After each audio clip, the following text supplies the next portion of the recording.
Hello everyone, सभी को hi hello नमस्ते। मैं अमन आप सभी का स्वागत करता हूं पैरामेडिकल सारथी यूट्यूब चैनल पर। दोस्तों, आज एक और बेहतरीन वीडियो लेकर आ गए हैं जिसमें हम बात करें तो जिसका नाम है fundamentals of medical lab technology. यानी इसमें हम जितने भी अपने लैब हैं, चाहे वो बायोकेमिस्ट्री, हिमेटो, माइक्रो, उसके फंडामेंटल क्वेश्चंस की बात करेंगे। फंडामेंटल क्वेश्चंस कैसे? जैसे मान के चलो 100 क्वेश्चंस आपके एग्जाम में आने हैं, तो उसमें मान के चलो 60 क्वेश्चंस जो होते हैं वो होते हैं इजी, और 30 क्वेश्चंस या 30 से 40 क्वेश्चंस होते हैं मॉडरेट या हाई लेवल के। अब क्या करते हो बच्चे, आप 30 से 40 क्वेश्चंस लगाने के चक्कर में ये इजी क्वेश्चंस करना छोड़ देते हो। ठीक है, अब इससे क्या होता है, आके अगर इन इजी क्वेश्चंस को आप छोड़ दोगे तो घर पे आकर अपने माथा पीटने के अलावा कोई काम नहीं रह जाता है। ठीक है, तो ऐसे करते हैं कि फंडामेंटल क्वेश्चंस भी देख के चलते हैं, जिससे आपको मोटिवेशन भी आएगी और दूसरी चीज़ बेसिक्स पूरे क्लियर हो जाएंगे। ठीक है, और मैं नोट्स जब बना रहा था तो मैंने एक कमेंट पढ़ लिया, वो भी गलती से पढ़ लिया। तो उसमें एक बच्चा कह रहा था सर CPR और BLS भी ऐड कर दो। तो मैंने फटाफट से उसकी बात मानी और मैंने यहाँ पर BLS और देन CPR दोनों के वन लाइनर्स ऐड कर दिए हैं। और टोटल बात करें तो यहाँ पर देखो करीब मैंने 200 फंडामेंटल क्वेश्चंस उठाए हैं, बिल्कुल पॉइंट टू पॉइंट। पढ़ो क्लास, बेहतरीन तरीके से आपको मज़ा आएगा। और बस दुआ यही करो, आप प्रे करो कि आपको बिल्कुल ऐसे टाइम पे एक ऐसा चैनल मिला हुआ है जो आपके साथ खड़ा हुआ है एग्जाम के आखिरी टाइम तक। ठीक है, कमेंट में अप्रिसिएशन जरूर दिखा देना वीडियो पसंद आए तो, और लाइक शेयर सब्सक्राइब जरूर कर देना। नोट्स आपको हमेशा की तरह टेलीग्राम पे मिल जाएगा। स्टार्ट करते हैं fundamentals of medical lab technology. इसमें हम सबसे पहले बात करें जनरल लैब प्रिंसिपल्स की। तो जनरल लैब प्रिंसिपल से कैसे क्वेश्चंस पुटअप हो सकते हैं। स्टार्टिंग करें तो एसेप्टिक टेक्निक्स प्रिवेंट कंटामिनेशन, यानी कंटामिनेशन को अगर हमें प्रिवेंट करना हो तो हम एसेप्टिक टेक्निक्स से कंटामिनेशन प्रिवेंट कर सकते हैं। क्या है एसेप्टिक टेक्निक्स? इसमें जैसे हैंड वॉश हो गए आपके, या वेस्ट मटेरियल को डिस्पोजल करना, ये सब आपके एसेप्टिक टेक्निक्स हैं। इनके वजह से हम कंटामिनेशन को प्रिवेंट कर सकते हैं। ठीक है, दूसरी चीज़, पहली चीज़ आती है PPE का फुल फॉर्म क्या है? पर्सनल प्रोटेक्टिव इक्विपमेंट, यानी PPE is essential in labs में PPE इसेंशियल्स होता है। PPE का फुल फॉर्म है पर्सनल प्रोटेक्टिव इक्विपमेंट, याद हो जाए। आगे हम बात करें always label specimen with some name date and ID, नमूनों पर नाम, तारीख और पहचान संख्या लिखना अनिवार्य है। ये सिंपल सी बात हो गई। आगे हम बात करें sharp should be dispose in puncture proof containers, यानी नुकीली वस्तुओं को छेद रोधी कंटेनर्स में फेंका जाता है। या जैसे आपकी निडल्स हो गई या कुछ शार्प मटेरियल्स हो गए, उनको पंचर प्रूफ कंटेनर्स में फेंके जाते हैं। अब देखो मैंने क्या किया, साथ साथ हिंदी इंग्लिश दोनों कर दिया। कुछ बच्चे थे ना जिसको हिंदी में और इंग्लिश में दोनों में प्रॉब्लम हो रही थी, कुछ हिंदी नहीं पढ़ पा रहे थे और कुछ इंग्लिश नहीं। अब मैंने साथ साथ कर दिया और साथ साथ पढ़ाता जाऊंगा, जिससे आपको बिल्कुल भी प्रॉब्लम नहीं आएगी। माउथ पिपेटिंग इज स्ट्रिक्टली प्रोहिबिटेड, मुंह से पिपेटिंग करना सख्त मना है। यानी कोई भी चीज़ अपने माउथ से लगाना, लैब में काम कर रहे हो तो माउथ से तो नहीं लगानी चाहिए। तो सिंपल सी बात हो गई। Clean spills immediately with disinfectant, फैलाओ, अगर कोई चीज़ काम कर रहे हो फैल गया है तो उसको डिसइंफेक्टेंट से तुरंत साफ कर देनी चाहिए। MSDS stand for malarial safety data sheet, कई बार क्वेश्चन आया हुआ है। MSDS किसके लिए स्टैंड करता है? तो malarial safety data sheet. MSDS का अर्थ है मलेरियल सेफ्टी डाटा सीट, याद हो जाएगा। All glassware must be cleaned with detergent and rinse with distil water, सभी कांच के उपकरणों को डिटर्जेंट से धोकर डिस्टिल वाटर से रिनाइज करते हैं। Centrifuge should be balance before use, centrifuge को यूज़ करने से पहले बैलेंस कर लेना चाहिए। इसके अलावा हम बात करें इंक्यूबेटर की, maintain a constant temperature for microbial growth, incubator microbes की वृद्धि के लिए निश्चित तापमान बनाए रखते हैं। ठीक है, इंक्यूबेटर्स का हम इस्तेमाल कहाँ करते हैं? कल्चर मीडिया हो गया या कहीं भी हो गया, तो माइक्रोबियल के लिए ऐसा टेम्परेचर, कांस्टेंट टेम्परेचर मेंटेन करते हैं जिनमें माइक्रोबियल की ग्रोथ बढ़े। ठीक है, ये इंक्यूबेटर के काम हो गए। अब स्टार्ट करते हैं अपने मेन क्वेश्चंस। ठीक है, जो एग्जाम में आते हैं। देखो अभी तक तो ऐसे इजी देख रहे थे कि प्रिकॉशन सेफ्टी। अब बात करते हैं हीमेटोलॉजी और ब्लड कलेक्शन से संबंधित क्वेश्चंस। ठीक है, सबसे पहला क्वेश्चन आता है, 5 स्टार मार लो, कई बार एग्जाम में आया हुआ है। Medial cubital vein, medial cubital vein is most commonly used for venipuncture. ठीक है, मीडियल क्यूबाइटल वेन पंचर के लिए सबसे सामान्य रूप से प्रयुक्त की जाती है। यानी हमें ब्लड कलेक्शन करना हो तो हम कौन सी वेन का इस्तेमाल करेंगे? भैया मेरे मीडियल क्यूबाइटल वेन। नाम याद रख लोगे? बिल्कुल याद रख लोगे, सिंपल सी बात होगी। आगे हम बात करें टर्निकेट की। Tourniquet should not be tied for more than 1 minute. Tourniquet को 1 मिनट से ज़्यादा बिल्कुल नहीं बांधना चाहिए। तीसरी चीज़, ये भी important, lavender top tube contents EDTA. EDTA vial का टॉप कैसा होता है? लेवेंडर कलर में होता है, याद हो जाएगा। अगला क्वेश्चन, ये भी कई बार आया हुआ है। देखो हम इजी क्वेश्चंस भी करेंगे और टफ भी करेंगे, क्योंकि ये एग्जाम में आए हुए क्वेश्चन है और हमेशा आते हैं, ठीक है। आरबीसी का लाइफ स्पैन की बात करें, अप्रॉक्सीमेटली 120 डेज। अभी आज ही मैंने हीमेटोलॉजी की क्लास ली थी, तो इसमें भी मैंने पूरी डिटेल्स में बताई हुई, ठीक है। आगे हम बात करें normal haemoglobin in male. Male में नॉर्मल हीमोग्लोबिन की संख्या कितनी होती है? 12 से 17 ग्राम पर डीएल। अब ऐसे अगर हमने बात की मेल्स की, फीमेल्स की आप बताओ मुझे कमेंट सेक्शन में, ओके, आज ही पढ़ा है। आगे हम बात करें, ये इंपॉर्टेंट है, ये लाइन मैंने यहाँ पे ही ऐड की है, इसीलिए मैं बोला हूँ हर एक क्लास इंपॉर्टेंट है, क्योंकि जो चीज़ें छूट जाती हैं उसको मैं अगले क्लास में जरूर ऐड कर लेता हूँ, ठीक है। WBC आर 5000 to 10,000 पर microlitre in normal blood.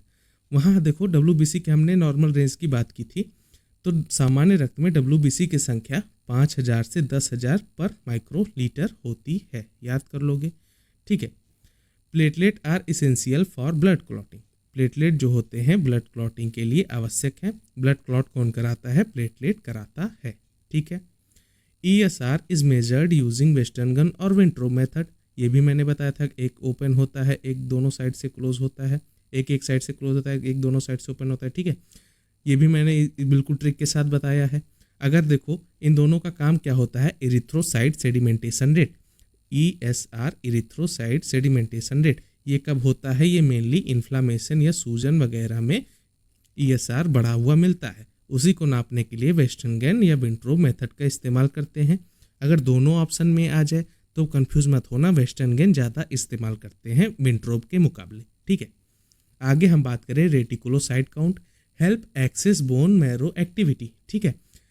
Reticulocyte count bone marrow की क्रियाशीलता को दर्शाता है, यानी रेटिकुलोसाइट का क्या मतलब होता है? Immature RBC. इमेच्योर आरबीसी मतलब reticulocyte.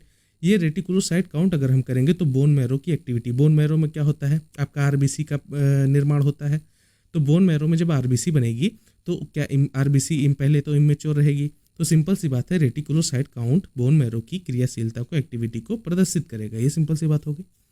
Blood should be mixed gently after collection in anticoagulant tube.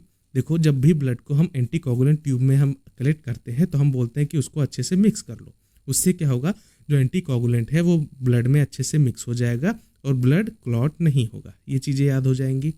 आगे हम बात करें बायोकेमिस्ट्री से फंडामेंटल क्वेश्चंस की, ये बहुत इंपॉर्टेंट लाइन है, ये मैंने बताया नहीं था, अभी देख लो। GOD POD method estimate glucose, बहुत बार एग्जाम में आया हुआ क्वेश्चन है, बहुत बार आया हुआ है, इसमें 5 स्टार 10 स्टार जितना लगा लो। GOD POD सीधा सीधा क्वेश्चन पूछेगा भाई, एक लाइन का, इजी क्वेश्चन होते हैं पर बच्चे भूल जाते हैं, कन्फ्यूज हो जाते हैं। सीधा सीधा क्वेश्चन क्या अराइव होगा, GOD POD मेथड किसके लिए इस्तेमाल करते हैं, ठीक है। तो GOD POD मेथड ग्लूकोज के लिए इस्तेमाल करते हैं, सिंपल सी बात होगी। Serum is collected after clotting. Serum हम कब कलेक्ट करते हैं? क्लॉटिंग के बाद प्राप्त द्रव्य को हम सीरम कहते हैं, ठीक है। आपका ये वॉयल हो गया, प्लेन वॉयल हो गया, मान के चलो रेड कलर का, ठीक है। इसके अंदर जब हम ब्लड डाल देते हैं तो थोड़ी देर बाद ब्लड ये क्लॉट हो जाता है और इसके ऊपर येलो कलर का सब्सटेंस आपको दिखाई देता है, इसी को हम क्या बोलते हैं? सीरम, ठीक है। तो सीरम क्या होता है? Serum is collected after blood clotting, ठीक है। तो क्लॉटिंग के बाद जो यहाँ पर द्रव बच जाता है उसको हम बोलते हैं सीरम। फिर अगला क्वेश्चन भी इंपॉर्टेंट मेरे भाई, normal fasting blood glucose.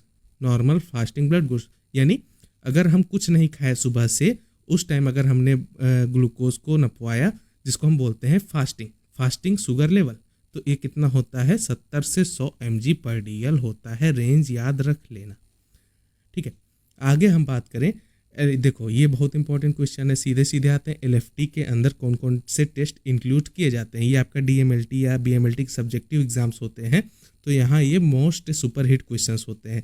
LFT के अंदर कौन से टेस्ट आते हैं या KFT के अंदर कौन से टेस्ट आते हैं, ठीक है। तो LFT test include SGPT, SGOT, ठीक है। SGPT, SGOT LFT के अंदर आते हैं। KFT की बात करें तो सीरम क्रेटिनिन, यूरिया, देखो वो सब आते हैं KFT में। Urea test help assess kidney function, urea test kidney की स्थिति को बताता है, यानी यूरिया टेस्ट सीधे मान के चलो तो KFT में आता है, ये ठीक हो गई, सिंपल सी बात हो गई। आगे हम बात करें यूरिन एनालिसिस से कुछ क्वेश्चंस की, तो first morning urine is best for routine testing. Urine routine करते हैं ना, आरएम, यूरिन आरएम, ठीक है। तो यूरिन आरएम के लिए कौन सा सैंपल लेते हैं? फर्स्ट मॉर्निंग यूरिन, ठीक है। First morning urine is best for routine testing, ठीक है। Urine normal colour is pale yellow. अगर सामान्य मूत्र के रंग की बात करें तो कैसा होता है? पेल येलो कलर का होता है। अगला हम बात करें, मूत्र में प्रोटीन की उपस्थिति किडनी डैमेज का संकेत देती है, यानी प्रोटीनूरिया इंडिकेट्स किडनी डैमेज। अब प्रोटीनूरिया क्या है? प्रोटीनूरिया ऐसा कंडीशन है कि जिसमें आपकी यूरिन में प्रोटीन आए। प्रोटीन यूरिन का सबसे एबनॉर्मल कंस्टिट्यूएंट है, ये मैंने बताया था, बहुत इंपॉर्टेंट क्वेश्चन है कि प्रोटीन अपने यूरिन में नॉर्मली नहीं पाया जाता, ठीक है। प्रोटीन अगर अपने यूरिन में पाया जा रहा है तो सबसे एबनॉर्मल कॉन्स्टिट्यूएंट है, ठीक है। अब क्या हो गया? प्रोटीनूरिया यानी प्रोटीन आ रहा है अगर यूरिन में, तो ये क्या इंडिकेट करेगा? किडनी डैमेज को इंडिकेट करेगा, ठीक है। स्पेसिफिक ग्रेविटी, स्पेसिफिक ग्रेविटी क्या है? Specific gravity measures urine concentration. Specific gravity क्या मेजर करता है? यूरिन की कंसंट्रेशन को मेजर करता है। जैसे मैं एक एग्जांपल की बात करूं, डायबिटीज़ मेलाइटस। डायबिटीज़ मेलाइटस, इसमें क्या होता है? स्पेसिफिक ग्रेविटी ऑफ यूरिन क्या होती है? बढ़ जाती है, यानी यूरिन गाढ़ा हो जाता है, गाढ़ा हो जाता है, ठीक है। तो उसी को हम बोलते हैं कि स्पेसिफिक ग्रेविटी यूरिन की कंसंट्रेशन को मापती है। स्पेसिफिक ग्रेविटी बढ़ जाती है यानी यूरिन की कंसंट्रेशन बढ़ जाती है, यूरिन गाढ़ा हो जाता है, ठीक है। सिंपल सी बात हो गई। यूरिन का पीएच, अगर नॉर्मल रेंज की बात करें, यूरिन के पीएच की नॉर्मल रेंज कितनी होती है? 4.6 से 8.0, ये इसकी रेंज की बात हो गई यूरिन के पीएच की, ठीक है। Casts in urine are cylindrical structure. अगर हम बात करें यूरिन में कास्ट्स क्या होते हैं, वो सिलेंड्रिकल स्ट्रक्चर्स होते हैं।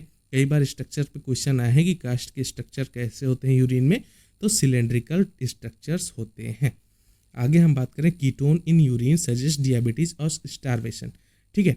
अगर कीटोन आ रहा है यूरिन में, मूत्र में कीटोन की उपस्थिति, तो कीटोन बॉडीज अगर इसमें आ रही है यूरिन में, तो पहली बात इस कंडीशन को हम क्या बोलेंगे? कीटोनूरिया बोलेंगे, ठीक है। इसके अलावा ये कंडीशंस कब हो सकती हैं? या तो डायबिटीज़ में हो सकती हैं, या स्टारवेशन यानी उपवास, कोई उपवास है, कई दिनों से खाना नहीं खाया है, तो उस कंडीशन में कीटोन बॉडीज आ सकती हैं आपके यूरिन में, ठीक है। आगे हम बात करें ग्लूकोज इन यूरिन। अगर यूरिन में ग्लूकोज आ रहा है, इस कंडीशन को क्या बोलेंगे? ग्लाइकोसूरिया बोलेंगे, ये भी इंपॉर्टेंट क्वेश्चन है, ठीक है।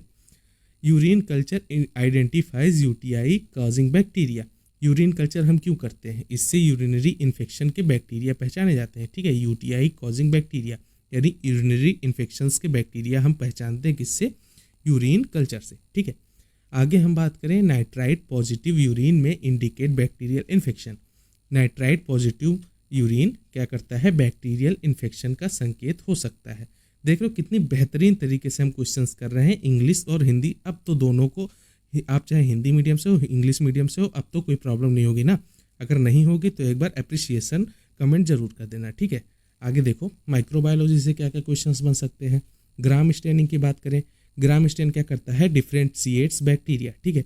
ग्राम स्टेन डिफ्रेंशिएट्स बैक्टीरिया, ग्राम स्टेन बैक्टीरिया को अलग अलग पहचानने में मदद करता है। ये कैसे भैया? या तो बैक्टीरिया ग्राम पॉजिटिव होगा या तो बैक्टीरिया ग्राम नेगेटिव होगा। ये कैसे डिटर्मिनेट करते हैं? ये हम करते हैं सेल वॉल्व, ठीक है। ये सिंपल सी बात हो गई। तो gram positive bacteria retain crystal violet. Gram positive bacteria क्या रिटेन करता है? क्रिस्टल वायलेट को रिटेन करता है। और ग्राम नेगेटिव बैक्टीरिया क्या करें? तो ये अपीयर करेगा पिंक या रेड कलर को, ठीक है। ये सिंपल सी बात हो गई। आगे हम बात करें culture media. Culture media help in bacterial growth. Culture media bacteria की वृद्धि में सहायक होती है या बैक्टीरियल ग्रोथ में हेल्पफुल होती है। आगे हम बात करें मैकोंकी अगार। मैकोंकी अगार क्या है? Is a selective media for gram negative bacteria. ये चीज़ें याद रख लेना, इंपॉर्टेंट है। मैकोंकी अगार इज अ सिलेक्टिव, यहाँ ये वर्ड ध्यान रख लेना, सिलेक्टिव है किसके लिए? ग्राम नेगेटिव बैक्टीरिया के लिए, यानी मैकोंकी अगार ग्राम नेगेटिव बैक्टीरिया के लिए चयनात्मक होता है। जनरली नहीं यूज करेंगे, सिलेक्टिव यूज करेंगे, सिलेक्टिव यूज के लिए, ठीक है। ब्लड अगार शोज हीमोलिसिस पैटर्न। ब्लड अगार क्या करता है? हीमोलिसिस पैटर्न्स दिखाता है। ऑटोक्लेविंग का टेम्परेचर भैया बहुत इंपॉर्टेंट है। Autoclaving is done at 121 degree centigrade for 15 minute. Pressure PSI आप बताओ मुझे कमेंट में, ठीक है। आगे हम बात करें Jadon stand.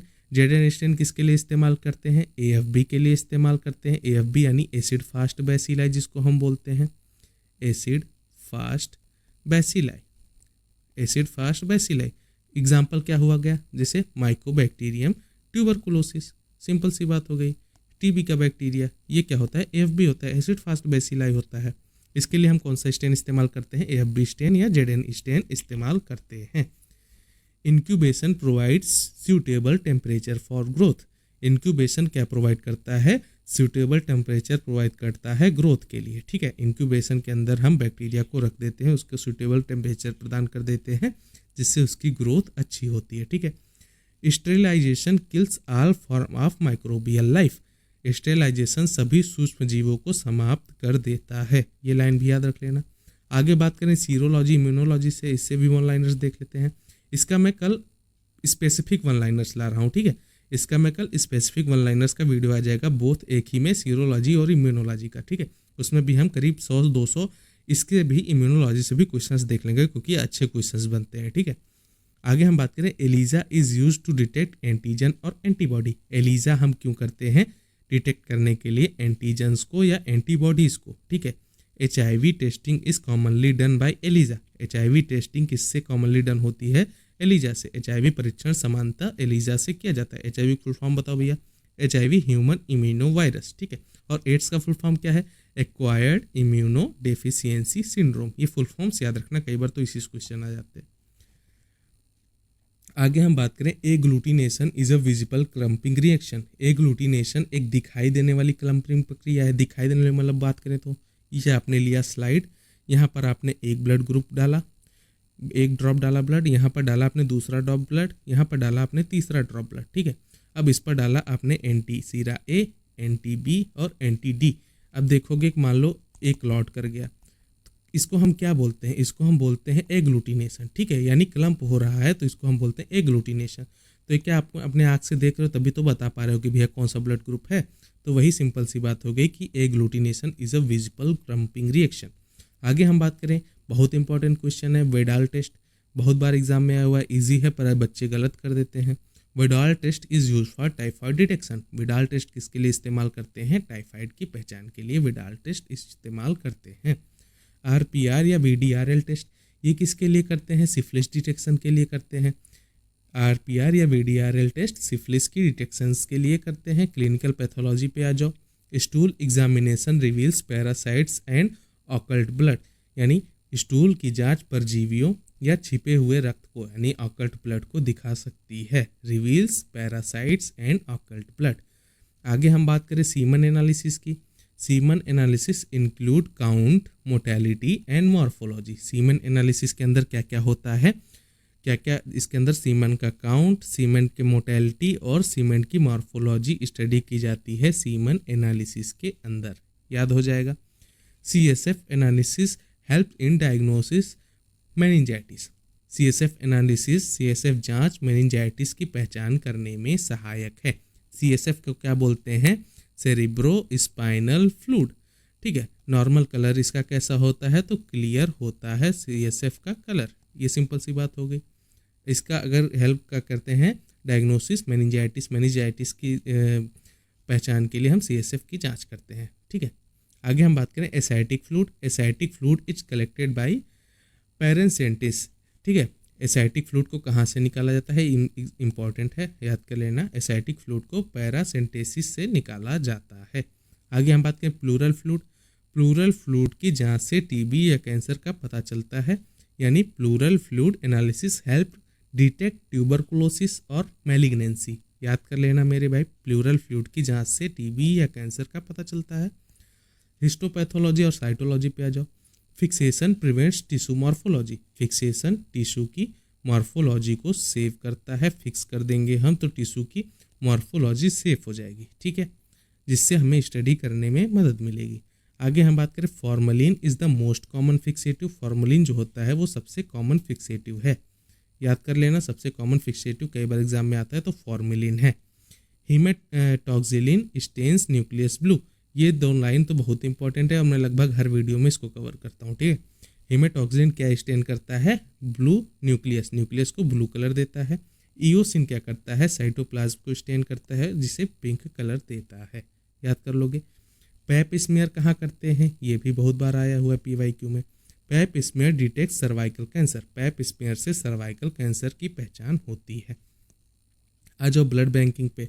ABO and RH are major blood group system. ABO RH क्या है, प्रमुख ब्लड ग्रुप सिस्टम्स हैं। यूनिवर्सल डोनर क्या है, ओ निगेटिव है। यूनिवर्सल रेसिपिएंट क्या है, ए बी पॉजिटिव है। ठीक है। Cross matching prevents transfusion reaction. Cross matching हम क्यों लगाते हैं, ट्रांसफ्यूजन रिएक्शन को प्रिवेंट करने के लिए, उसे रोकने के लिए। ठीक है। Blood group should be stored at 2 से 6 डिग्री सेंटीग्रेड। ब्लड ग्रुप कितने पे स्टोर करनी चाहिए, 2 से 6 डिग्री। टेम्परेचर याद रखना, तीनों का एफएफपी हो गया, आपका ब्लड ग्रुप हो गया या ब्लड हो गया सॉरी, इसके अलावा आपका प्लेटलेट हो गया। प्लेटलेट का टेम्परेचर यहाँ देखो 20 से 24 डिग्री पर।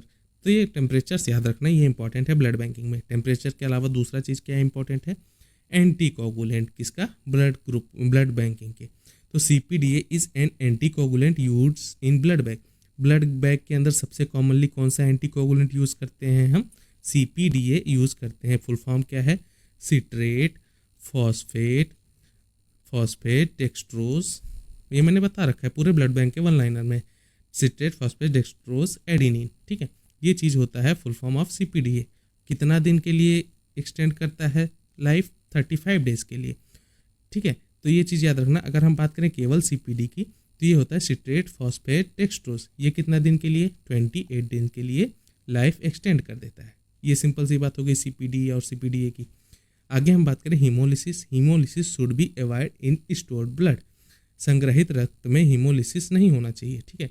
जो ब्लड हम स्टोर्ड कर रखे हैं उसमें अगर हीमोलिसिस हो जाएगा तो वो क्या दूसरे को देने लायक बच जाएगा, नहीं बचेगा। ठीक है। तो हीमोलिसिस जो होता है उसे स्टोर्ड ब्लड में अवॉइड करना चाहिए। आगे हम बात करें packed RBC are used for anaemia patient. Packed RBC किसके लिए इस्तेमाल करते हैं, पैक्ड RBC का इस्तेमाल एनीमिया रोगियों के लिए किया जाता है। Platelet concentrates are store at 20 to 24 degree with agitation. ठीक है। प्लेटलेट को 20 से 24 डिग्री पर हिलाते हुए रखा जाता है। जब भी प्लेटलेट आप स्टोर करते हुए देखोगे ब्लड बैंक में, तो वो लगातार ऐसे ऐसे ऐसे हिलते रहते हैं। ठीक है। तो 20 से लेके 24 डिग्री तक प्लेटलेट को हिलाते हुए स्टोर करते हैं। Coombs test detect antibodies on RBC। ये बहुत इंपॉर्टेंट लाइन है। कॉम टेस्ट क्या करता है, RBC पर मौजूद एंटीबॉडीज़ को पहचानता है। ठीक है। ये हो गए। आगे हम बात करें इंस्ट्रूमेंट से रिलेटेड क्वेश्चंस की। लैब इंस्ट्रूमेंट्स में जैसे क्लोरीमीटर हो गई। क्लोरीमीटर मेजर्स एब्जॉर्बेंस ऑफ लाइट। क्लोरीमीटर क्या करता है, प्रकाश के अवशोषण को मापता है। अवशोषण मतलब एब्जॉर्ब, लाइट कितनी लाइट एब्जॉर्ब करी, इसको अगर हमें नापना हो तो क्लोरीमीटर से नापेंगे। स्पेक्ट्रोफोटोमीटर क्या करेगा, spectrophotometer gives precise wavelength reading. Spectrophotometer सटीक तरंगदैर्घ्य, वेवलेंथ को क्या बोलते हैं, तरंगदैर्घ्य, यानी लैम्डा से डिनोट करते हैं। तो spectrophotometer gives precise wavelength reading. आगे हम बात करें ऑटोक्लेव की। Autoclave sterilised using steam under pressure. Autoclave जो होता है स्टेरिलाइज करता है कैसे, स्टीम और प्रेशर के अंडर में। ऑटोक्लेव भाप और दबाव से कीटाणु रहित करता है। वाटर बाथ की बात करें तो वाटर बाथ क्या करता है, maintain constant temperature. Water bath तापमान को कांस्टेंट करता है या स्थिर करता है। Hot air oven is used for dry sterilisation. Dry sterilisation और मॉइस्ट स्टेरिलाइजेशन का आप एग्जाम्पल्स याद रखना। मैंने स्टेरिलाइजेशन की एक सेपरेट वीडियो भी बनाई है थ्योरी बेस्ड पे, वो मेरे चैनल पे है, देख लेना। ठीक है। तो ड्राई स्टेरिलाइजेशन के लिए hot air oven, moist sterilisation की बात करें तो ऑटोक्लेव। ठीक है, याद हो जाएगा। आगे हम बात करें इंक्यूबेटर। इंक्यूबेटर में माइक्रोबियल कल्चर उगाए जाते हैं। ठीक है। Incubator is used for microbial culture growth. आगे हम बात करें refrigerator. Refrigerator store reagents and sample. Refrigerator में नमूने और रिएजेंट्स रखे जाते हैं। Centrifuge separates components based on density. Centrifuged घनत्व के आधार पर पदार्थों को अलग करता है। Microscope is essential for viewing cells and microbes. Microscope कोशिकाओं और सूक्ष्म जीवों को देखने के लिए आवश्यक है। ये इंपॉर्टेंट लाइन है। माइक्रोस्कोप का इसलिए इस्तेमाल करते हैं हम, सेल्स की स्टडी करनी हो या माइक्रोब्स की स्टडी करनी हो, सूक्ष्म जीवों को जो अपने नंगी आंखों से ना दिखाई दे, उनके लिए हम माइक्रोस्कोप का इस्तेमाल करते हैं। पीएच मीटर मेजर्स एसिडिटी और एल्केलाइनिटी। पीएच मीटर अम्लता या क्षारीयता को नापता है। पीएच मीटर, अच्छा बताओ एसिडिक कंडीशन कब होगी, एसिडिक कंडीशन जब होगी जब लेस देन 7 pH हो और मोर देन 7 हो जाए तो इस कंडीशन को हम बोलते हैं बेसिक, अगर 7 ही आ जाए पीएच तो इसको हम बोलते हैं न्यूट्रल। ये 3 कंडीशंस याद रखना। आगे हम बात करें क्वालिटी कंट्रोल की। क्वालिटी कंट्रोल एंड सेफ्टी, तो क्वालिटी कंट्रोल विश्वसनीय लैब परिणाम सुनिश्चित करता है, यानी quality control ensures reliable lab result. ठीक है, इसके अलावा हम बात करें Levey Jennings chart monitor test consistency, यानी लेवी जेनिंग्स चार्ट परीक्षण की निरंतरता दिखाता है। अगर हमें टेस्ट की कंसिस्टेंसी या मॉनिटर करनी हो तो कौन सा चार्ट यूज़ करेंगे, नाम याद रखना, Levey Jennings chart. Standard deviation shows result variability, standard deviation result की वेरिएबिलिटी को दर्शाता है, विविधता को परिणाम को दर्शाता है। आगे हम बात करें calibration keeps instrument accurate. Calibration हम मशीन्स में क्यों करते हैं, उनको सटीक बनाने के लिए, उनको एक्यूरेट बनाने के लिए। ठीक है, इंटरनल क्यूसी इज डन, यानी internal quality control in done daily. Internal quality control daily किया जाता है। जैसे आप फुली ऑटोमेटिक मशीन वगैरह लगा रहे हो बायोकेमिस्ट्री की, तो उसकी क्वालिटी कंट्रोल डेली की जाती है। External quality control compare with other labs. ठीक है, external quality control other lab से तुलना करते हैं, किसका मशीन ज़्यादा अच्छा है, इसी में कंपटीशन होता रहता है। ये ठीक है, सिंपल सी बात होगी। Sharp disposal containers are puncture proof, जो शार्प डिस्पोजल कंटेनर्स होते हैं पंचर प्रूफ होते हैं। Bio hazard symbol indicates infectious material, bio hazard का एक सिंपल आता है, गूगल करके देख लेना, वो सिंपल क्या इंडिकेट करता है, इन्फेक्शियस मटेरियल, यानी उस मटेरियल को नहीं छूना, उससे इन्फेक्शन फैलने की संभावना रहती है। Lab coats protect from chemical splashes, lab coat हम क्यों पहनते हैं, या एप्रन जिसे हम कहते हैं क्यों पहनते हैं, ये रसायन के छींटों से यानी केमिकल स्प्लैशेस से आपको सुरक्षा करती है, प्रोटेक्शन करती है। Fire extinguisher should be present in lab, lab में क्या होनी चाहिए, फायर एक्सटिंग्विशर यानी अग्निशामक यंत्र होनी चाहिए। आगे हम बात करें कुछ मिक्स क्वेश्चंस की। Standard precaution apply to all patient, सभी रोगियों पर स्टैंडर्ड प्रिकॉशन लागू होती है। Laboratory reports must be signed by authorised personnel, laboratory की जो रिपोर्ट्स होती हैं अधिकृत व्यक्ति द्वारा हस्ताक्षरित होनी चाहिए, यानी साइंड होनी चाहिए, साइन बनाना चाहिए। वो अथराइज्ड पर्सनल कौन हो सकता है लेबोरेटरी के लिए, वो आपका एमडी डॉक्टर होना चाहिए। ठीक है, sample rejection occurs due to improper labelling, गलत लेबलिंग से सैंपल अस्वीकार हो सकता है। जैसे आपने मान के चलो 2 सैंपल हैं, इनका लेबल इन पे चढ़ा दिया, इनका लेबल इन पे चढ़ा दिया, तो रिजल्ट तो अलग आना ही है, सिंपल सी बात हो गई। इंटरनल ब्लीडिंग में रिनाइज बिलिरुबिन लेवल, आंतरिक रक्तस्राव से बिलिरुबिन बढ़ सकता है, इंटरनल ब्लीडिंग हो तो बिलिरुबिन इंक्रीज हो सकता है। आगे बात करें हाइपरग्लाइसीमिया, हाइपरग्लाइसीमिया क्या इंडिकेट करता है, हाई ब्लड शुगर, यानी ब्लड में शुगर की मात्रा हाई है, इसको हम बोलते हैं हाइपरग्लाइसीमिया। अच्छा, हाइपोग्लाइसीमिया क्या करें, तो उसको बोलते हैं लो ब्लड शुगर, यानी ब्लड में शुगर की मात्रा लो हो जाए, उस कंडीशन को बोलेंगे हाइपोग्लाइसीमिया, और हाइपर मतलब शुगर की मात्रा हाई हो जाए, सिंपल सी बात होगी। Hypokalemia means low potassium level, conditions याद रखना, कंडीशन से अक्सर क्वेश्चंस आते हैं, 1-2 जरूर देखने को मिल जाएंगे। ठीक है, हाइपोकैलेमिया मतलब लो पोटेशियम लेवल, पोटेशियम को कैसे डिनोट करते हैं, के फॉर, तो हाइपोकैलेमिया, कैलीमिया में के याद कर लोगे, कैलीमिया का के यानी पोटेशियम का लो लेवल, और हाइपो तो मतलब लो। अगर हाइपर कैलीमिया की बात करें तो सिंपल सी बात है, कैलीमिया फॉर के पोटेशियम का लेवल हाई हो जाएगा, ये सिंपल सी बात हो गई। इससे ऐसे हम बात करें हाइपरनेट्रीमिया, मान लो हाइपरनेट्रीमिया, हाइपरनेट्रीमिया की मैंने बात किया तो नेट्रीमिया Na पकड़ते ही सोडियम, तो सोडियम की मात्रा क्या हो जाएगी, हाइपर मतलब ज़्यादा। अगर हाइपो की बात करें, हाइपोनेट्रीमिया की, हाइपो मतलब कम, नेट्रीमिया मतलब Na, सिंपल सी बात, सोडियम की मात्रा कम। याद हो जाएगा कि एक चीज़, बिल्कुल कॉन्सेप्ट पकड़ के चलोगे ना तो क्वेश्चन नहीं गलत होंगे। ठीक है, एनारोब्स ग्रो विदाउट ऑक्सीजन, अब नाम से ही पता चला एनारोब मतलब एनारोब बैक्टीरिया बिना ऑक्सीजन के पनपते हैं। अब वो एनारोब्स हैं, यानी एरोब्स जो होते हैं उनके लिए एयर ऐसे याद कर लो, जो एरोब्स होते हैं उनके लिए एयर यानी हवा आवश्यक होती है, एनारोब्स इनके लिए एनारोब्स हैं, ये इनको हवा नहीं चाहिए, तो ये कैन ग्रो विदाउट ऑक्सीजन यानी बिना ऑक्सीजन के पनपते हैं। Antiseptics are used on living tissue, antiseptics living tissue पर प्रयोग किए जाते हैं। देखो एंटीसेप्टिक कभी भी ये क्वेश्चन आ जाए, ये जानते हो कहाँ क्वेश्चन आएगा, ये क्वेश्चन ऐसी जगह आएंगे जिसमें पूछेंगे कितने लाइन्स ट्रू हैं, उसमें यहाँ पर दे देगा डेड टिश्यू। अब डेड टिश्यू, अब आप सुनते ही टिश्यू देखते ही आंसर मार दोगे एंटीसेप्टिक की, ये लाइन सही है, लाइन हो जाएगा, आपका आंसर हो जाएगा गलत। एंटीसेप्टिक्स हमेशा लिविंग टिश्यू के लिए इस्तेमाल करते हैं। Disinfectants are used on surface, dead tissue हो गया या सरफेस हो गया, वहाँ के लिए हम डिसइंफेक्टेंट्स इस्तेमाल करते हैं। दोनों में डिफरेंस याद कर लेना, ठीक है। आगे हम बात करें proper hand hygiene reduce infection risk. उचित हाथ की सफाई संक्रमण के खतरे को कम करती है, यानी proper hand hygiene reduce infection risk, यानी हाथ को धोना चाहिए बिल्कुल, उससे क्या होता है संक्रमण के खतरे कम हो जाते हैं। देखो आपने 100 क्वेश्चंस इजीली कर लिए।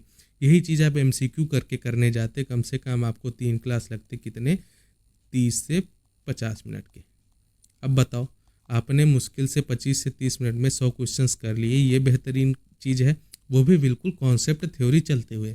अब मेरे इस प्रयासों पर अगर आपको अच्छी लग रही हो, खुशी मिल रही हो कि बिल्कुल एग्ज़ाम पास आते आते भी ऐसा चैनल मिला है जो ऐसी ऐसी चीज़ें करवा रहा है, तो लाइक में और कमेंट में फीडबैक जरूर दे देना मेरे दोस्त, ठीक है।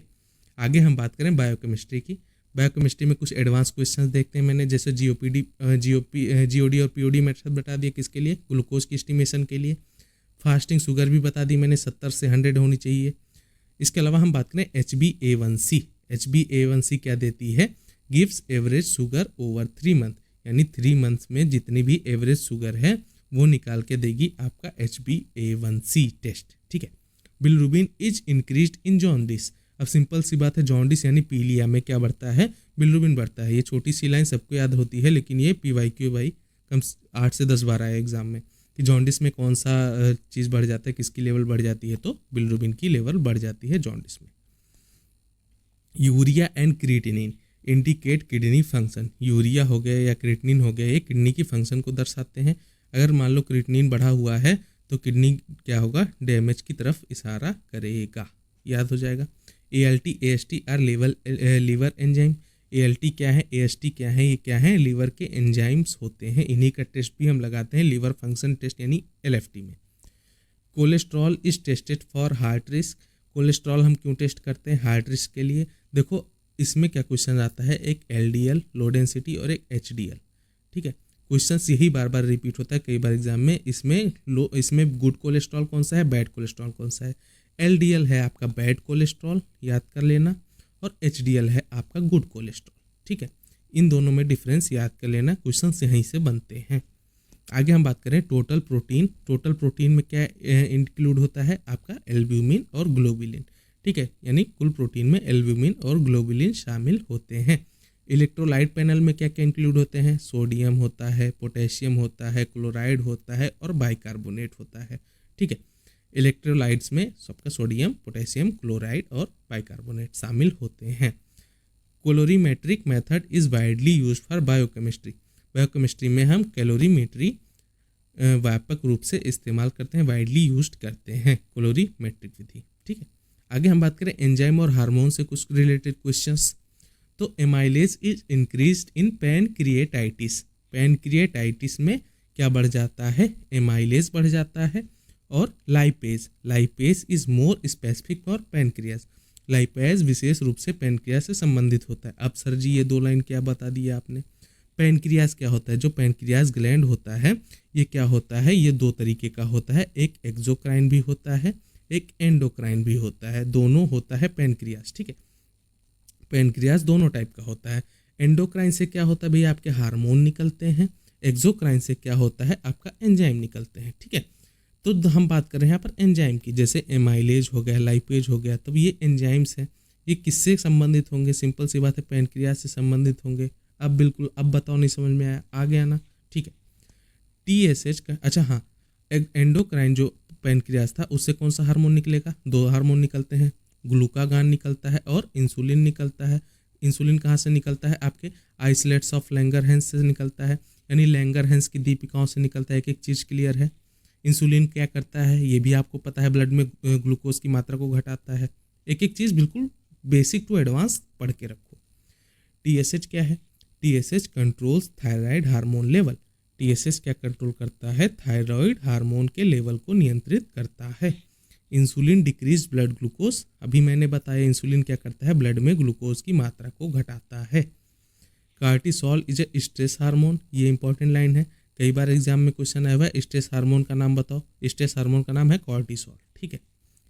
ALP is elevated in liver and bone disease. अब ALP क्या है, लीवर एंजाइम है, तो पहली बात तो लीवर एंजाइम ही लीवर डिजीज में ALP बढ़ जाएगा, एलिवेट हो जाएगा। इसके अलावा बोन याद रखना, बोन में भी ALP बढ़ा हुआ मिलता है।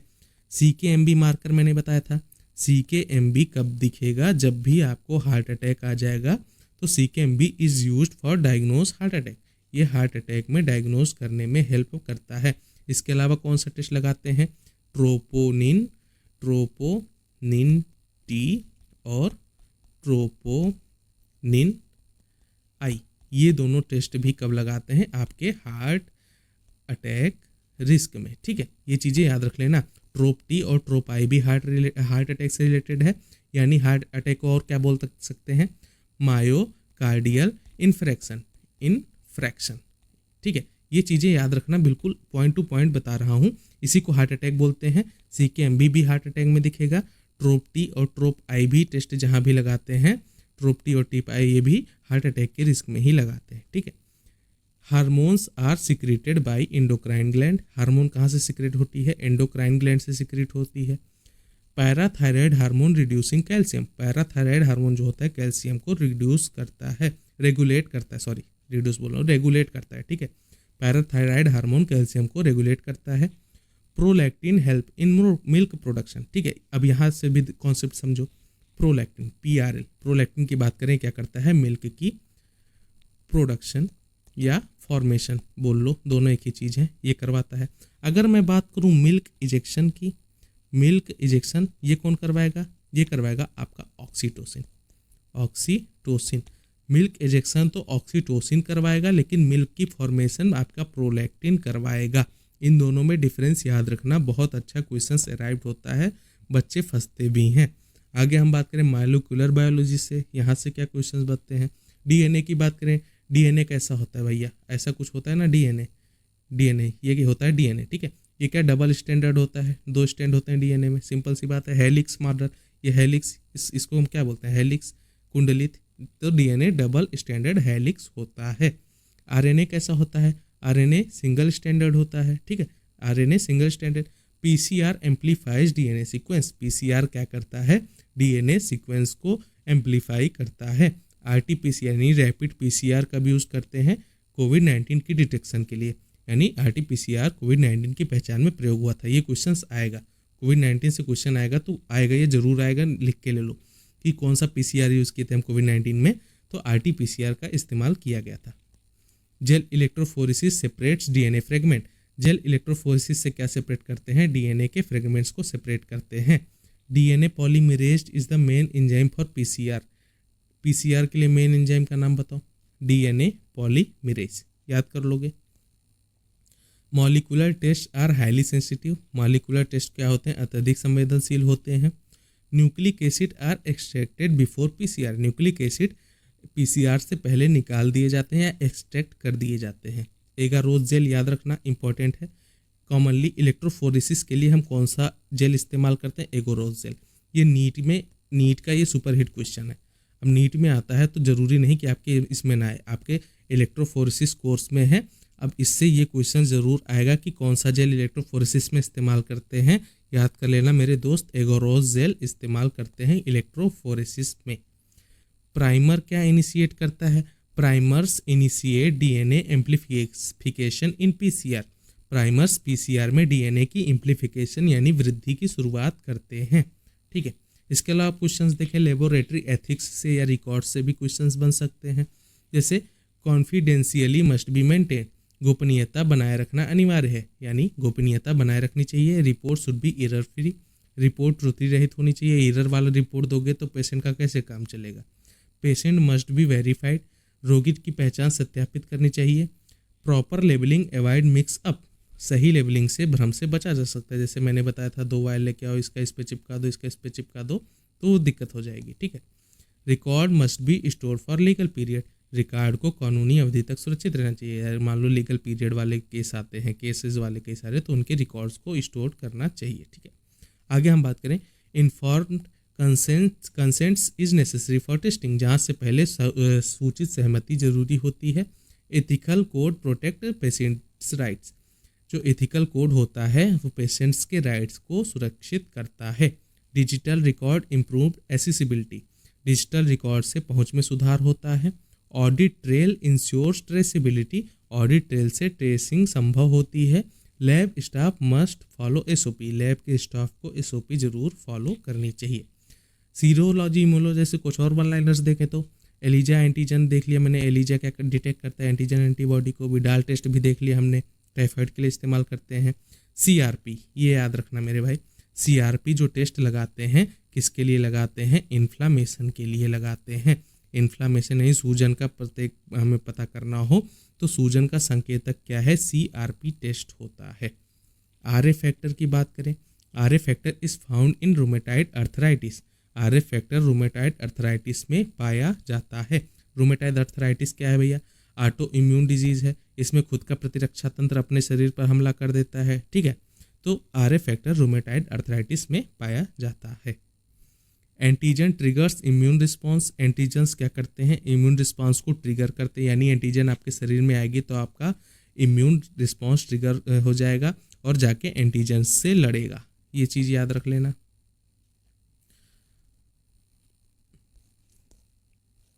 यहाँ तक क्लियर है बिल्कुल। 145 क्वेश्चन हम बिल्कुल बेहतरीन तरीके से कर चुके। कुछ और क्लिनिकल पैथोलॉजी से इंपॉर्टेंट क्वेश्चंस देखें तो urine should be tested with in 2 hours, यानी यूरिन को अगर हम ले लिए हैं तो 2 घंटे के अंदर उसे हमें टेस्ट कर लेनी चाहिए, घंटा याद रख लेना। नॉर्मल यूरिन की पीएच मैंने देखी 4.6 से 8 होनी चाहिए। प्रोटीन यूरिया यानी प्रोटीन आ रहा है तो किडनी डैमेज के लिए दिखाएगा। हीमेचूरिया मतलब ये कंडीशंस याद रखना यार, कंडीशंस से क्वेश्चंस आते हैं। प्रोटीन यूरिया यानी यूरिन में प्रोटीन आ रहा है। हीमेचूरिया मतलब हीम क्या होता है, HEAM, ठीक। हीम क्या होता है, मीन्स ब्लड इन यूरिन, आपकी यूरिन में ब्लड आ रहा है। हीमेचूरिया मतलब आपके यूरिन में खून है। पस sales in urine indicate infection, यानी आपकी यूरिन में पस सेल्स आ रहे हैं तो वो क्या दर्शाएगा, आपका यूरिन में इन्फेक्शन हो गया है, ठीक है। CSF इज कलेक्टेड विया लंबर पंचर, ये इंपॉर्टेंट लाइन है। ये इंपॉर्टेंट लाइन है कि CSF कैसे कलेक्ट करते हैं, लंबर पंचर मेथड द्वारा हम कलेक्ट करते हैं सेरिब्रो स्पाइनल फ्लूइड, ठीक है। और फिर मैंने एक लाइन बताई थी CSF कैसा होता है, क्लियर होता है, कलरलेस होता है। नॉर्मल कंडीशन में सामान्य नॉर्मल CSF कलर और क्लियर और कलरलेस होता है। Asiatic fluid is tested for liver damage, ठीक है। एसाइटिक फ्लूइड कब हम टेस्ट करते हैं, लिवर डिजीज के लिए एसाइटिक फ्लूइड कलेक्ट करते हैं test. Semen analysis is done for infertility, यानी सीमन एनालिसिस कब करते हैं, इनफर्टिलिटी के लिए इस्तेमाल करते हैं, बांझपन के लिए इस्तेमाल करते हैं सीमन की एनालिसिस। स्टूल टेस्ट क्यों चेक करते हैं, ओवा के लिए या पैरासाइट्स के लिए। मल परीक्षण अंडाणु और परजीविता की जांच करता है। एक एक चीज़ बिल्कुल क्लियर करते चलो। साइटोलॉजी हिस्टोलॉजी से देखें तो कुछ और questions. Pap smear is used for cervical cancer screening, ये लाइन तो इंपॉर्टेंट है, मैं हमेशा बताता आता हूँ। पैप स्मीयर का आता है यूज्ड कहाँ होता है, सीधा क्वेश्चंस बनेगा। सर्वाइकल कैंसर की स्क्रीनिंग के लिए हम पैप स्मीयर इस्तेमाल करते हैं। FNAC is used for quick cell diagnosis, FNAC कहाँ इस्तेमाल करते हैं, क्विक सेल की डायग्नोसिस करनी हो तो FNAC का फुल फॉर्म भी याद कर लेना, फाइन नीडल एस्पिरेशन साइटोलॉजी। ये क्वेश्चंस अभी आपका MP ग्रुप 5 में आया था, ठीक है। FNAC का फुल फॉर्म बताओ, fine needle aspiration cytology. Tissue is fixed in 10% formalin, tissue को हम करने पे फिक्स्ड करते हैं, फॉर्मेलिन की concentration 10% formalin. H&E stain is the routine histology stain, routine histology stain की बात करें तो कौन सा स्टेन होता है, वो H&E स्टेनिंग होता है। हेमेटोग्लिन स्टेन न्यूक्लियर, ये दोनों याद रखना, दोनों लाइन इंपॉर्टेंट है। हेमेटोग्लिन स्टेन क्या होता है, न्यूक्लियस को स्टेन करता है, कैसा कलर देता है, ब्लू कलर देता है। इयोसिन जो होता है साइटोप्लाज्म को स्टेन करता है, पिंक कलर देता है। ये दोनों लाइन याद रख लेना। Mounting medium fixed stand tissue on slide, mounting medium क्या होता है, स्टैंड टिश्यू को स्लाइड पर फिक्स करता है। और माउंटिंग कैसे करते हैं, जैसे DPX वगैरह हो गए, ये कुछ एग्जांपल्स हो गए माउंटिंग के। Paraffin embedding provide support to tissue, paraffin embedding tissue को सहारा देती है, प्रोवाइड सपोर्ट करती है। माइक्रोटोम क्यों इस्तेमाल करते हैं, ये लाइन बहुत इंपॉर्टेंट है। Microtome is use to cut tissue section, microtome ऊतक की स्लाइस काटने के लिए, यानी टिश्यू को काटने के लिए इस्तेमाल किया जाता है। साइटोलॉजी का इस्तेमाल कहाँ करते हैं? साइटोलॉजी यानी साइटो यानी किसकी? सेल की स्टडी। सिंपल सी बात हो गई। साइटोलॉजी स्टडीज इंडिविजुअल सेल, यानी किसी इंडिविजुअल सेल की हमें स्टडी करनी हो तो साइटोलॉजी के अंतर्गत करेंगे। माइक्रोबायोलॉजी से क्वेश्चंस देखो तो bacterial culture are grown on agar plate.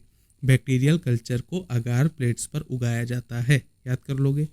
Gram stain differentiates bacteria in 2 groups. Gram stain bacteria को 2 ग्रुपों में विभाजित करता है, या तो ग्राम पॉजिटिव होगा या तो ग्राम नेगेटिव होगा। कलर मैंने अभी आपको बता दिया, ग्राम पॉजिटिव का कलर कैसा होगा, ग्राम नेगेटिव का कलर कैसा होगा। किस बेसिस पर डिफ्रेंशिएट करते हैं दोनों को, मैंने एक एक चीज़ बता दी है, ठीक है। आगे हम बात करें स्टेफिलोकोकस। देखो हाँ, एग्जाम्पल्स की बात करो बैक्टीरिया में, एग्जाम्पल्स कौन से बैक्टीरिया से कौन सा डिजीज होता है, ये मैं बैक्टीरियोलॉजी की 1 लाइनर्स लेके आऊँगा। बैक्टीरियोलॉजी की 1 लाइनर्स लेके आऊँगा और वायरोलॉजी की भी 1 लाइनर्स लेके आऊँगा। ये चीज़ें भाई वहाँ मैं एग्जाम्पल डिटेल से बताऊँगा। बैक्टीरिया से कितनी बीमारियाँ होती हैं, बैक्टीरिया की पूरी morphology, structure, A to Z questions वहाँ में देखेंगे बिल्कुल बेहतरीन तरीके से, ठीक है। उसके लिए आपको क्या करना होगा, चैनल को सब्सक्राइब करके बेल आइकन दबा के रखना होगा, जिससे नोटिफिकेशन मिलती रहे, ठीक है। जरूर आ जाएगा, कल आ जाएगा आपका इम्यूनोलॉजी और सीरोलॉजी बेसिक मिक्स होके आएगा एक में, करीब 200 क्वेश्चंस वहाँ भी कर लेंगे आराम से। इसके जस्ट बाद आपका बैक्टीरियोलॉजी आ जाएगा, ठीक है। ये शेड्यूल मैंने बता दिया। आगे हम बात करें स्टेफिलोकोकस ऑरस इन अ ग्राम पॉजिटिव बैक्टीरियम, ठीक है। स्टेफिलोकोकस ऑरस एक ग्राम पॉजिटिव बैक्टीरिया है, ये चीज़ याद रख लेना। E coli Escherichia coli is a common cause of UTI. UTI यानी ईटीआई की बात करें, मूत्र पथ संक्रमण का एक कॉमन कॉज, सामान्य कारण क्या है? ई कोलाई एस्चेरेशिया कोलाई, जिसे हम ई कोलाई भी बोलते हैं। माइकोबैक्टीरियम ट्यूबरकुलोसिस काज ट्यूबरकुलोसिस, इजी क्वेश्चन है पर ये बहुत बार रिपीट हुआ है एग्जाम में, ठीक है, कि ट्यूबरकुलोसिस का काज कौन से बैक्टीरिया से कॉज होता है? Mycobacterium tuberculosis. क्या है ये क्वेश्चंस आते हैं क्वेश्चन अक्सर एग्जाम में। एसिड फास्ट बैसिलाई है ये, ठीक है, एसिड फास्ट बैसिलाई है, ठीक है। ये चीज़ें याद रख लेना, ठीक है। AFB का एग्जाम्पल बताओ, सीधे आंसर लगा देना। माइकोबैक्टीरियम ट्यूबरकुलोसिस कौन सा स्टेन करते हैं? AFB स्टेन करते हैं, इसी को हम जेडन स्टेन बोलते हैं, याद कर लोगे। आगे हम बात करें एसेप्टिक टेक्निक्स, मैंने अभी शुरू में बताई थी।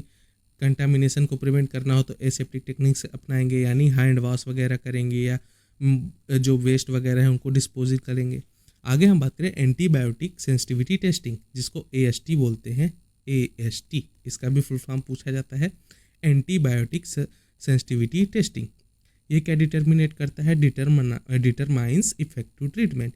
एंटीबायोटिक संवेदनशीलता परीक्षण प्रभावी उपचार निर्धारित करता है। Candida is a east causing infection. Candida की वजह से क्या, कैंडिडा जो होता है ये ईस्ट है जो कि इन्फेक्शन पैदा करता है, याद कर लेना। कैंडिडा मेन चीज़ इसमें याद करने वाली क्या है? कैंडिडा जो है वो एक ईस्ट है, याद कर लोगे। इन दोनों की बात करें तो ये किस में आते हैं? ये एक फंगस है, फंजाई में आते हैं, ठीक है। अच्छा, फंगस की स्टडी अगर हम करते हैं, इस ब्रांच को हम क्या बोलते हैं? माइकोलॉजी। ये चीज़ याद रख लेना, इंपॉर्टेंट लाइन है, देख रहे हो। आगे हम बात करें कल्चर मीडिया सूक्ष्म जीवों को उगाने के लिए प्रयोग किया जाता है, यानी culture medium is use to grow micro organism. PCR is use to detect viral DNA। PCR का इस्तेमाल वायरल DNA का पता लगाने के लिए करते हैं।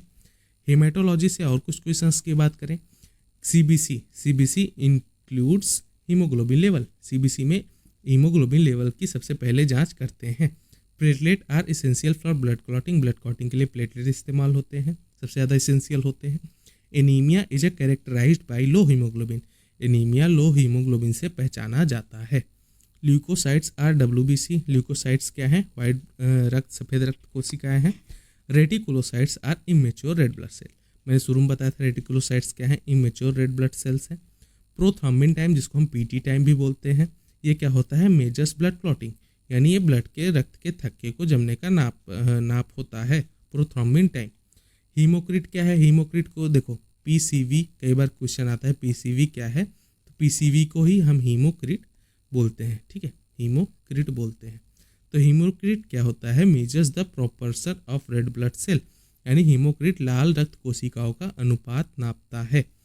HbA1c यानी हीमोग्लोबिन, अगर हिंदी में ऐसे लिखा जाए तो कंफ्यूज मत होना मेरे दोस्त, मैंने जानबूझ के लिखा है। इसी को HB, हीमोग्लोबिन को ही HB डिटर्मिनेट करते हैं, A1C। अब ये लाइन आपको अब समझ में तुरंत क्लिक कर जाएगी। ये किसके लिए करते हैं? डायबिटीज़ के लिए, शुगर के लिए, ठीक है, सिंपल सी बात हो गई। HbA1c का उपयोग मधुमेह की निगरानी के लिए, HbA1c haemoglobin A1c use to monitor diabetes, ठीक है। Sickle cell anaemia, sickle cell anaemia cause abnormal haemoglobin, ठीक है। Sickle cell anaemia cause haemoglobin कैसा होता है? एबनॉर्मल हो जाता है। इसी को इस ट्रेट को हम क्या बोलते हैं? HbS से डिटरमिनाइट करते हैं। इसमें RBC का आकार कैसा होता है? हांसी आकार हो जाता है, सिकल सेप का हो जाता है, ठीक है। ये कुछ चीज़ें याद रख लेना अपने सिकल सेल। ये कैसा होता है? एक्स लिंक्ड डिजीज होता है। ये चीज़ें कुछ याद रख लेना आप सिकल सेल से। एक चीज़ और, जो मलेरियल पैरासाइट होते हैं, मलेरिया, वो सिकल सेल एनीमिया पे अटैक नहीं कर सकते, यानी सिकल सेल एनीमिया का पेशेंट जो होता है वो मलेरिया से रेजिस्टेंट होता है। ये चीज़ें याद रख लेना, ठीक है। क्यों? क्योंकि मलेरिया का जो जीवन काल होता है वो आपका RBC है। RBC, इसके अंदर ही मलेरियल पैरासाइट का जीवन काल चलता है। अब ये RBC जो होती है सिकल सेल एनीमिया में कैसी हो जाती है? ऐसे हंसिया के जैसे हो जाती है, सिकल सेप की हो जाती है। इसके अंदर RBC के अंदर मलेरियल पैरासाइट ग्रो कर पाएगा क्या? ठीक से नहीं ग्रो कर पाएगा। तो वही सिंपल सी बात होगी, जो सिकल सेल के पेशेंट्स होते हैं वो मलेरिया से बचे रहते हैं, ठीक है, मलेरिया से बचे रहते हैं, ठीक है। मलेरिया का प्रभाव इफेक्ट नहीं होता उनके ऊपर, ये सिंपल सी बात होगी। Blood smear is use to observe blood cell, blood smear रक्त कोशिकाओं को देखने के लिए इस्तेमाल करते हैं, यानी RBC का इस्तेमाल, ब्लड स्मेयर्स का इस्तेमाल ऑब्जर्व ब्लड के सेल्स को देखने के लिए किया जाता है। अब देखो, अब यहाँ पर स्पेशल डिमांड्स पे कुछ क्लासेस चला रहे हैं, जैसे CPR और BSL। ये दोनों को एक बच्चे ने पूछा था कि इनके बारे में कुछ बता दो, तो इनके भी मैंने वन लाइनर्स इसी में ऐड कर दिए एक्स्ट्रा। यहाँ तक मैंने 200 वन लाइनर्स करा दिए, आपको बैठे बैठे अंदाजा भी नहीं लगा होगा कि आपने क्या कर दिया यहाँ पर, ठीक है। और ये मैं हर क्लास में कराते आ रहा हूँ मेरे भाई, ठीक है। इस एफर्ट्स को अगर पसंद आए तो एक बार लाइक ज़रूर कर देना है और कमेंट करके अपनी फीडबैक ज़रूर देना कि मुझे और क्या क्या इंप्रूवमेंट्स की ज़रूरत है, उससे मुझे बहुत हेल्प मिलेगी, ठीक है, आगे वीडियोज़ बनाने में। CPR की बात करें, पहली बात तो फुल फॉर्म देख लो CPR का, आईडी फॉर्म देखो, पहली बात तो फुल फॉर्म देखो CPR का फुल फॉर्म, इसी से क्वेश्चन आता है, कार्डियोपल्मोनरी रेस्क्यूसिटेशन, ठीक है, इसी को हम बोलते हैं CPR, ठीक है। CPR स्टैंड फॉर कार्डियोपल्मोनरी रेस्क्यूसिटेशन या रिससिटेशन, इसी को हम बोलते हैं CPR। CPR कहाँ यूज होता है? कार्डियक एंड रेस्पिरेटरी अरेस्ट में। किसी को कार्डियक अरेस्ट हो रखा हो या रेस्पिरेटरी अरेस्ट हो रखा हो तो वहाँ हम CPR यूज़ करते हैं। BSL यानी बेसिक लाइफ सपोर्ट ही इंक्लूड करता है CPR को, बेसिक लाइफ सपोर्ट में ही CPR शामिल होता है। CPR में फर्स्ट स्टेप क्या करते हैं? जांच करना, ठीक है। First step in CPR to check responsiveness, ठीक है, प्रतिक्रिया की जांच, यानी रिस्पॉन्स, पेशेंट रिस्पॉन्स कर रहा है कि नहीं कर रहा है, पहला स्टेप ये देखेंगे। Call for help before starting CPR start करने से पहले हम हेल्प के लिए कॉल कर लेंगे। Compression to ventilation ratio adult is 30:2, ये रेशियो याद कर लेना। वयस्कों में कंप्रेशन और वेंटिलेशन का रेशियो 30:2 होना चाहिए। छाती पर दबाव, chest compression should be at least 2 inch deep, ये चीज़ें भी इंपॉर्टेंट है। चेस्ट पर कितना? 2 इंच डीप कंप्रेशन होना चाहिए। कंप्रेशन रेट शुड बी 100 से 120 पर मिनट, कंप्रेशन की गति 100 से 120 प्रति मिनट होनी चाहिए। Allow full chest recoil after each compression, हर कंप्रेशन के बाद छाती को पूरी तरह से वापस आने देना चाहिए। Rescue breath are given after 30 compression, 30 compression जब पूरे हो जाएं तो माउथ ब्रीथ या जिसको हम बोलते हैं रेस्क्यू ब्रीथ ये देनी चाहिए। अब यहाँ पर जो ये लाइनिंग वाले क्वेश्चंस आए हैं जिसमें वैल्यूज़ दे रखी हैं, ये याद करने लायक है। जैसे 30:2 रेशियो होता है कंप्रेशन टू वेंटिलेशन। चेस्ट पर कितना कंप्रेशन होना चाहिए? 2 इंच डीप कंप्रेशन होनी चाहिए। कंप्रेशन की रेट कितनी होनी चाहिए? 100 से 120 पर मिनट होनी चाहिए। और कितने कंप्रेशन के बाद रेस्क्यू ब्रीथ देनी चाहिए? तो 30 कंप्रेशन के बाद रेस्क्यू ब्रीथ देनी चाहिए, ठीक है। आगे हम बात करें use AED as soon as available, AED जैसी मिले उपयोग कर लेना चाहिए। CPR should be continue until help arrive, जब तक मदद नहीं आ जाती CPR जारी रखना चाहिए। Infant CPR use 2 fingers for compression, जैसे शिशु हो गए, शिशु इन्फेंट्स, उनके लिए सीपीआर में 2 उंगलियों से कंप्रेशन किया जाता है। ऐसा नहीं कि आप दोनों हाथ रख के उसकी चेस्ट पर चढ़ गए, ठीक है, ऐसा नहीं होता। उनके लिए 2 उंगलियां इस्तेमाल की जाती हैं, ठीक है, कंप्रेशन के लिए। Check pulse for no more than 10 second, pulse को 10 सेकेंड से अधिक नहीं चेक करनी चाहिए। Proper hand position is centre of the chest, हाथ की सही स्थिति छाती के बीच में, सेंटर ऑफ द चेस्ट होनी चाहिए हैंड की पोजीशन। ये चीज़ भी, ये लाइन भी इम्पॉर्टेंट है। अब बीएसएल के बारे में बात करें, BSL stand for basic life support, इसका मतलब बेसिक लाइफ सपोर्ट होता है। BSL is for victims of cardiac arrest और रेस्पिरेटरी फेलियर, बीएसएल का उपयोग हृदय या श्वसन रोकने वाले मरीजों के लिए किया जाता है। Check scene safety before approaching the victim, मरीज के पास जाने से पहले स्थान की सुरक्षा की जांच अवश्य कर लेनी चाहिए। Check for responsiveness by tapping and shouting, मरीज की प्रतिक्रिया जांचने के लिए थपथपाना चाहिए और आवाज़ लगाना चाहिए कि भैया उठो, जिंदा हो। If responsiveness shout for help and all EMS, यदि प्रतिक्रिया नहीं है तो चिल्लाएं या ईएमएस को कॉल करें। Look for normal breathing and pulse no more 10 second, simple सी बात है, सीपीआर बीएलएस दोनों में पल्स को 10 सेकेंड से ज़्यादा नहीं दबाना चाहिए। एक तो यार वैसे भी उसकी नाड़ी धीमी हो रखी है, उसको आवश्यकता है, आप ऊपर से और उसका पल्स दबा के खून रोक ले रहे हो, तो 10 सेकेंड से ज़्यादा उसकी ब्रीदिंग या पल्स को नहीं रोकनी चाहिए, ठीक है। यदि नाड़ी नहीं यानी no pulse, begins chest compression immediately, यदि पल्स आपको नहीं फील हो रही है फटाफट से आप चेस्ट कंप्रेशन स्टार्ट कर दो। कंप्रेशन रेट कितनी होनी चाहिए, 100 से 120 पर मिनट होनी चाहिए। कंप्रेशन डेप्थ कितनी होनी चाहिए, कम से कम 2 इंच होनी चाहिए एडल्ट्स में। Allow full chest recoil after compression, full chest recoil जब कंप्रेशन पूरा हो जाए छाती को पूरी तरह वापस आने दो। Minimise interruption during chest compression, compression के दौरान रुकावटों को न्यूनतम रखें। ऐसा नहीं कि आप कंप्रेशन दे रहे हो, बार बार में फ़ोन बज रहा है तो फ़ोन उठा के हेलो हेलो कर रहे हो, नहीं, ऐसा नहीं होना चाहिए। इंटरप्रेटेशन बिल्कुल इंटरप्शन नहीं होना चाहिए जब आप चेस्ट कंप्रेशन दे रहे हो। Use the head tilt, chin lift method to open airway, यानी एयरवे खोलने के लिए हेड टिल्ट और चिन लिफ्ट विधि का प्रयोग करें। हर 30 कंप्रेशन के बाद 2 रेस्क्यू ब्रीथ दें, यानी एवरी 30 कंप्रेशन के बाद 2 रेस्क्यू ब्रीथ दें। Each breath should at least 1 second and make the chest rise, हर सांस 1 सेकेंड की होनी चाहिए और छाती को ऊपर उठाए ऐसी होनी चाहिए। AED as soon as available दे देनी चाहिए। Turn on AED and follow voice prompts, AED चालू कर देना चाहिए, वॉइस निर्देशों का पालन करना चाहिए। Stand clear during AED shock delivery, shock जब देनी चाहिए तो मरीज से दूर रहें भैया। Continue CPR immediately after shock, shock के बाद सीपीआर तुरंत स्टार्ट कर दो। बीएलएस में इन्फेंट्स 2, देखो मैंने बताया इन्फेंट्स हो तो उसके लिए 2 फिंगर यूज़ करेंगे कंप्रेशन के लिए। Infant compression depth is about 1.5 inch, adult की बात करें तो 2 इंच था और इन्फेंट्स की बात करें तो 1.5 इंच तक छाती दबी हुई होनी चाहिए, ठीक है। अब यहाँ पर देखो कुछ ऐसा सा होता है आपका सीपीआर, ठीक है। ये 2 एक नॉर्मल छाती की बात होगी, कितनी दबनी चाहिए, इनके बीच का गैप 2 इंच होना चाहिए, ठीक है। Push down 2 inches to contract the heart, 100 से 120 कंप्रेशन पर मिनट, ये कुछ वैल्यू रिलेटेड क्वेश्चंस याद रखना आप, ठीक है। अच्छा, सीपीआर के स्टेप्स की, हाँ इसकी पोजीशन देखो कैसे, हाथ की पोजीशंस कैसे है, हाथ की पोजीशंस ऐसी होनी चाहिए सीपीआर देते टाइम और बिल्कुल चेस्ट के मिडिल में होनी चाहिए, ठीक है। सीपीआर के स्टेप याद कर लो भैया, DRS ABC, D for check for danger, R for check for response, S for stand for help. ABCD की क्या बात करें तो ABCD की बात करें, check airways, A for airways, B for breathing, check breathing, और C फॉर सीपीआर देनी चाहिए, ठीक है। ये चीज़ें याद रख लेना सीपीआर से रिलेटेड, ठीक है। तो अब आपका यहाँ पर ये चैप्टर भी एंड होता है, फंडामेंटल्स ऑफ मेडिकल लेबोरेटरी। एक एक चीज़ फंडामेंटल चीज़ें मैंने क्लियर कर दी, 200 प्लस क्वेश्चंस आप इजीली करके बैठे हुए हो इतनी सी देर में, ठीक है। अब वीडियो आपको पसंद आई हो तो लाइक शेयर सब्सक्राइब जरूर कर देना, और नोट्स आपको टेलीग्राम पे मिल जाएंगे तो वो चैनल भी ज्वाइन कर लेना, ओके। अब तक वीडियो आप देख रहे हो तो बिल्कुल से आपका बहुत बहुत धन्यवाद, आपकी पढ़ाई बहुत अच्छी चल रही है, आपको शुभकामनाएं, ठीक है। Thanks for watching.